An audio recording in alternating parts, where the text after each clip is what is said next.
Ever since the UK voted 51 to 49 to leave the EU, the country and the European Union have been in negotiations as to how the exit will happen. It could either be a soft Brexit or a hard one. So what are the differences? The soft Brexit would be more of the liking of those who voted remain or those who regret voting to leave. To oversimplify it, it would essentially be a Brexit in name only. The UK would technically not be a member of the EU, but it would remain as it is now in the European free market and also remain a member of the customs union, like Norway or Iceland for instance. But the UK wouldn't get this for free. These non-member countries have to pay in order to have access to the market, and they must accept the EU's four freedoms: free movement of goods, services, capital, and also movement of people. Now, border control was one of the main topics during the Brexit campaign, and the usage of EU contributions for themselves too. This solution would mean giving up the idea of more border control and would probably mean a higher entry fee than the yearly contribution they were already paying. The EU has recently stated this exactly, saying that a third country can never have the same or better conditions of access to the market than those who are members of the Union, making it look as if no matter which solution takes place, the UK will always end up paying more than they did when they were members. So this solution seems to be getting more and more off the table. Either the UK doesn't want to pay or accept free movement of people, or the EU is asking for an incredibly high price in order to punish the UK for its wanting to leave and to dissuade others of attempting the same. A hard Brexit would pretty much be the opposite of a soft one. The UK would no longer have access to the free single European market, it wouldn't have access to the customs union, and its citizens would likely have to go through border control when traveling to Europe and vice versa. It would give them more control over their borders, and they would have to fall back on World Trade Organization rules to trade with the rest of Europe. Most hard Brexit supporters claim that the UK should fully abandon the EU and retake its place as one of the world's superpowers, relying on its Commonwealth and the English-speaking community around the world.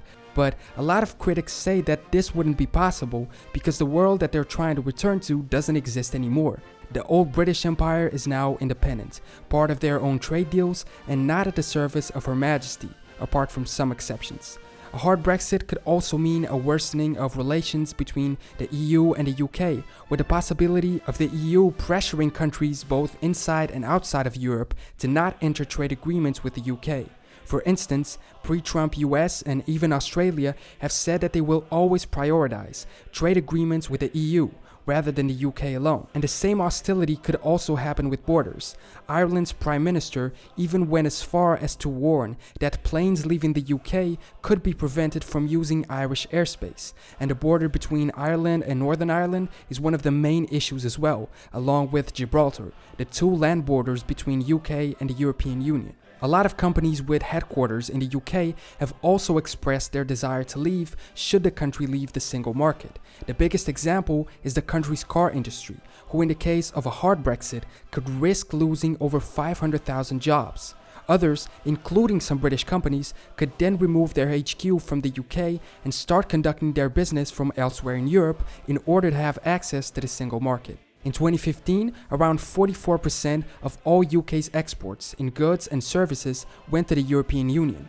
Non-presence in the single market could mean that either about half of the UK's production would not be sold or that it would be sold with a tariff, reducing the profits of those who produce them. To sum it up, soft Brexit would essentially mean maintaining the status quo, with the UK having a little more control internally, but at the cost of a little more payment to the EU. While a hard Brexit means a full-on breakup, no free movement of people, and no common market. And with a state of negotiations and resignations in the UK government, this seems like it's becoming the most likely scenario. Whether you're in support of soft Brexit, hard Brexit, or against it altogether, I think we can all agree that the process has been getting messier over time, and it is unlikely that the 2019 deadline will be kept, or if it does, there will most likely be a heavy cost to pay for the UK, Europe, and even the world's economy. This was the first video of 5 minutes to explain, where I take a topic and attempt to simplify it,